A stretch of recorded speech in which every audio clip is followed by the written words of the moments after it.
मुख्यमंत्री भगवंत सिंह मान ने एक्स पर पोस्ट कर बताया कि राज्य से अपराध खत्म करने के लिए भी गैंगस्टर वॉर मुहिम की शुरुआत की गई। हेल्पलाइन नंबर भी जारी किया गया। साथ ही उन्होंने आगे लिखा कि पंजाब में अपराधियों के लिए कोई जगह नहीं। जो भी कानून अपने हाथ में लेता है उसे पंजाब में संरक्षण नहीं मिलेगा, उसके खिलाफ कड़ी कार्रवाई की जाएगी।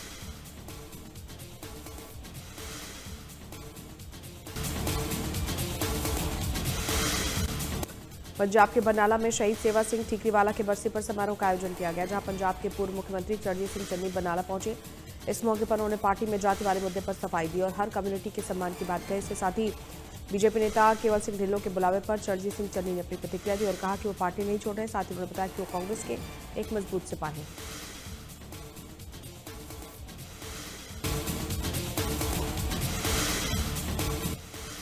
हरियाणा के मुख्यमंत्री नायब सिंह सैनी ने कांग्रेस नेता और पूर्व मुख्यमंत्री चरणजीत सिंह चन्नी के बयान पर प्रतिक्रिया दी। इस दौरान सीएम सैनी ने कहा कि वो ठीक बोल रहे हैं।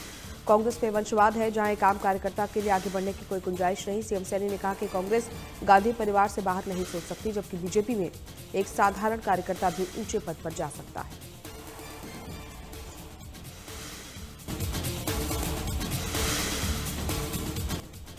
पंजाब सरकार की तरफ से अपराधियों के खिलाफ चलाए गए ऑपरेशन प्रहार के तहत लुधियाना पुलिस ने गैंगस्टरों के नेटवर्क पर अब तक की सबसे बड़ी कार्रवाई की है। पुलिस की 100 से अधिक टीमों ने एक साथ 255 चिन्हित गैंगस्टरों और उनके सहयोगियों के ठिकानों पर छापेमारी की, जिसमें 233 से अधिक संदिग्धों से पूछताछ की गई। इस ऑपरेशन के दौरान पुलिस ने 118 आरोपियों को गिरफ्तार किया और उनके कब्जे से 13 पिस्टल, 430 नशीली गोलियां, 144 ग्राम हेरोइन बरामद की गई।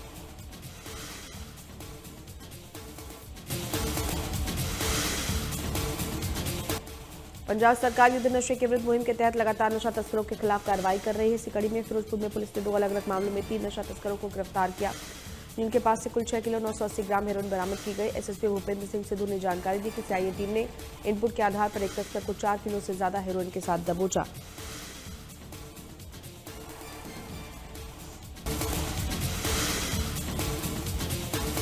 अमृतसर ग्रामीण पुलिस की गैंगस्टर मनी प्रिंस के साथ मुठभेड़ हुई है, जिसमें मनी प्रिंस गोली लगने से घायल हो गया। डीआईजी संदीप गोयल के मुताबिक मनी प्रिंस पर तरनतारन समेत कई थानों में 50 से ज्यादा गंभीर आपराधिक मामले दर्ज हैं। इनमें हत्या की कोशिश, एनडीपीएस एक्ट, आर्म्स एक्ट और लूट जैसे मामले शामिल हैं। बता दें 12 जनवरी को भी मनी प्रिंस का पुलिस ने एनकाउंटर किया था, जिसमें वो घायल हो गया था। इसके बाद उसे इलाज के लिए अमृतसर स्थित एक अस्पताल में भर्ती कराया गया था। इस दौरान वो पुलिस को चकमा देकर फरार हो गया था।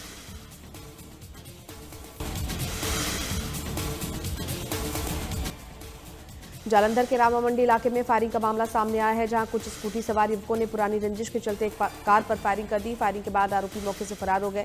सूचना मिलते ही पुलिस मौके पर पहुंची और जांच शुरू की गई। पुलिस अधिकारियों ने बताया कि इस हादसे में कोई हताहत नहीं हुआ। वारदात में शामिल सभी आरोपियों को जल्द गिरफ्तार किया जाएगा।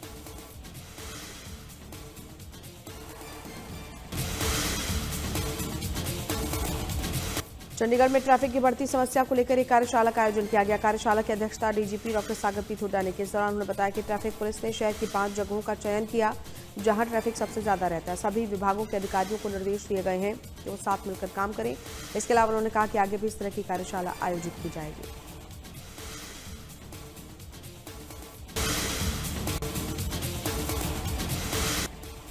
बीजेपी के राष्ट्रीय अध्यक्ष बनने के बाद नितिन नवीन ने हरियाणा बीजेपी की अहम बैठक बुलाई है। ये बैठक दिल्ली में होगी। इस बैठक में हरियाणा के सीएम नायब सिंह सैनी, प्रदेश अध्यक्ष मोहनलाल बड़ौरी समेत संगठन मंत्री फणींद्र नाथ शर्मा शामिल होंगे। इस दौरान प्रदेश में संगठनात्मक ढांचे को मजबूत करने पर विस्तार से चर्चा की जाएगी। साथ ही दक्षिण हरियाणा में पार्टी नेताओं के बीच चल रही अंदरूनी खींचतान और बयानबाजी को लेकर भी राष्ट्रीय अध्यक्ष फीडबैक लेंगे।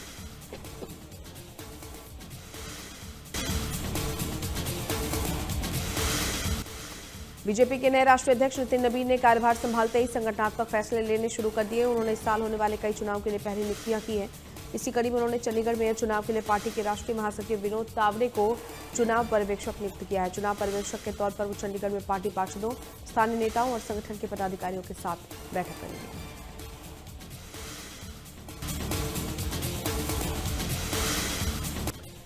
केएमपी एक्सप्रेसवे पर पुलिस ने बड़ी कार्रवाई करते हुए फर्नीचर के नीचे छुपा कर ले जा रही एक अवैध अंग्रेजी शराब की 1000 से ज्यादा पेटियां बरामद की। पुलिस ने धुलावट पुल के पास घेराबंदी कर ट्रक समेत 3 आरोपियों को गिरफ्तार किया। डीएसपी अभिमन्यु लोहान के मुताबिक आरोपी फर्जी दस्तावेजों के जरिए ये खेप बिहार लेकर जा रहे थे।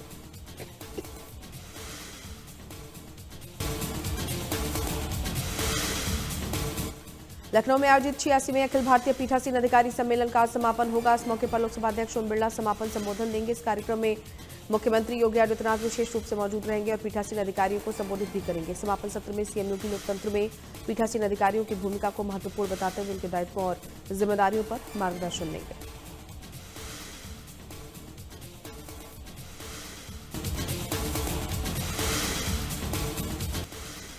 नोएडा के सेक्टर 150 के पास हुए दर्दनाक हादसे में मृत युवराज मेहता की कार बरामद कर ली गई है, जिसे अब तक ट्रक में लोड कर जांच के लिए भेजा जा रहा है। कई दिनों तक पानी के अंदर पड़ी रही कार की हालत बहुत खराब थी, जिसके शीशे टूटे हुए थे और सनरूफ भी टूट गया था। माना जा रहा है कि पानी के अधिक दबाव के कारण गाड़ी के शीशे टूट गए होंगे।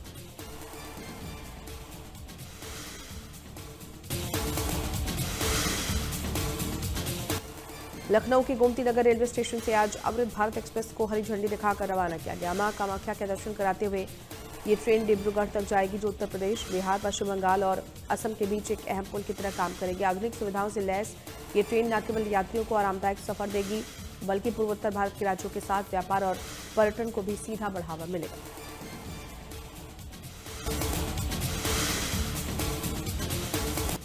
केंद्रीय गृह मंत्री अमित शाह आज से 2 दिवसीय उत्तराखंड के दौरे पर रहेंगे। इस दौरान वो कई कार्यक्रमों में शामिल होंगे। अमित शाह आज शाम सबसे पहले ऋषिकेश पहुंचेंगे, जहां गीता भवन स्वर्ग आश्रम के कार्यक्रम में शामिल होंगे और ऋषिकेश में ही रात्रि विश्राम करेंगे। गुरुवार को गृहमंत्री हरिद्वार में गायत्री तीर्थ शांति कुंज में अखंड ज्योति दर्शन के लिए पहुंचेंगे। इसके बाद गायत्री परिवार द्वारा हरिद्वार के बैरागी कैंप में आयोजित शताब्दी वर्ष समारोह 2026 में भी शामिल होंगे।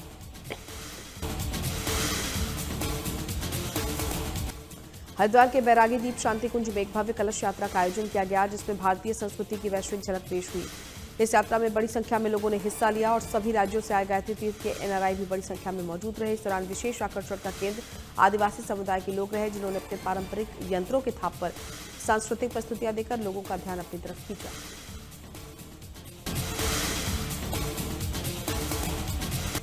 दिल्ली विधानसभा में नेता प्रतिपक्ष आतिशी ने विशेषाधिकार समिति के नोटिस पर अपना जवाब दिया। उन्होंने कहा, सिख गुरुओं का सम्मान उनके लिए आस्था और जीवन का मूल मूल्य है।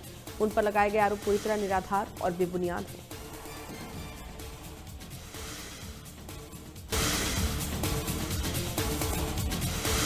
बीजेपी के नए राष्ट्रीय अध्यक्ष नितिन नवीन ने पदभार संभालते ही संगठन को सक्रिय कर दिया है। इसी कड़ी में उन्होंने आज एक अहम बैठक बुलाई है। ये बैठक बीजेपी के विस्तार कार्यालय में सुबह 10 बजे से होगी। इस बैठक में देश भर के सभी राज्यों के बीजेपी प्रदेश अध्यक्ष शामिल होंगे और पार्टी संगठन से जुड़े वरिष्ठ पदाधिकारी भी बैठक में मौजूद रहेंगे।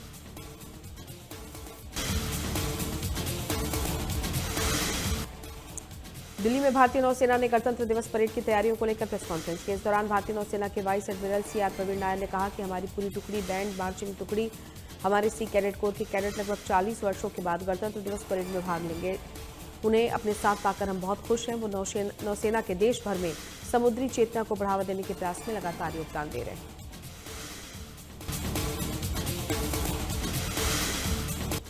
दिल्ली में कंज्यूमर कोर्ट ने एयर इंडिया की परेशानी बढ़ा दी है। दरअसल district consumer disputes redressal commission यानी DSDRC ने एयर इंडिया को लंबी दूरी की इंटरनेशनल फ्लाइट की सर्विस में कमी पाने को लेकर एक यात्री और उसकी बेटी को 1.5 लाख का मुआवजा देने का आदेश दिया। बता दें, मामला साल 2023 का है, जब शैलेंद्र भटनागर के नाम के व्यक्ति ने अपनी बेटी के साथ दिल्ली न्यूयॉर्क की इंटरनेशनल फ्लाइट में यात्रा की। यात्रा के दौरान फ्लाइट में टूटी सीटें, खराब एंटरटेनमेंट सिस्टम और गंदे वॉशरूम जैसी कई समस्याओं का सामना करना पड़ा। इस शिकायत के बाद DCDRC ने एयर इंडिया को दोषी पाया है।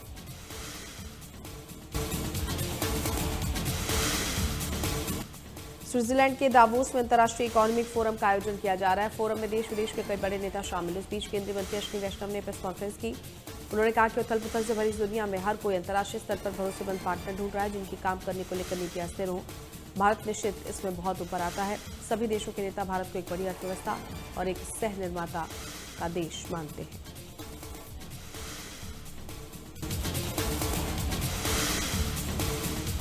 मनाली में आज से 5 दिवसीय विंटर कार्निवल का रंगारंग शुभारंभ हुआ है। मुख्यमंत्री सुखविंदर सिंह सुक्खू ने सर्किट हाउस से महिला मंडलों और विभिन्न सांस्कृतिक दलों की भव्य झांकियों को हरी झंडी दिखाकर रवाना किया। इन झांकियों के माध्यम से हिमाचल की समृद्ध लोक संस्कृति और परंपराओं का प्रदर्शन किया गया, जिसे देखने के लिए मॉल रोड पर देश विदेश से आए पर्यटकों का हुजूम उमड़ पड़ा।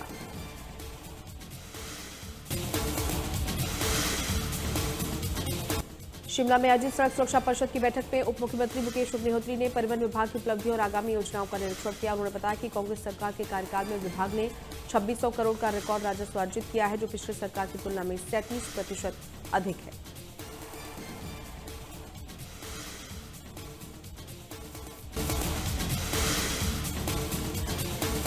भारत और न्यूजीलैंड के बीच 5 मैचों की टी20 अंतर्राष्ट्रीय सीरीज की आज से शुरुआत हो रही है। ये मैच नागपुर में शाम 7:30 बजे से खेला जाएगा। इस टी20 मैच को लेकर दोनों टीमों के खिलाड़ियों ने जमकर नेट पर पसीना बहाया। भारतीय कप्तान सूर्य कुमार यादव ने सीरीज के दौरान भारतीय टीम की रणनीति को लेकर एक प्रेस कॉन्फ्रेंस की। उन्होंने कहा कि टीम में नंबर 3 पर विकेट कीपर बल्लेबाज ईशान किशन बल्लेबाजी करेंगे।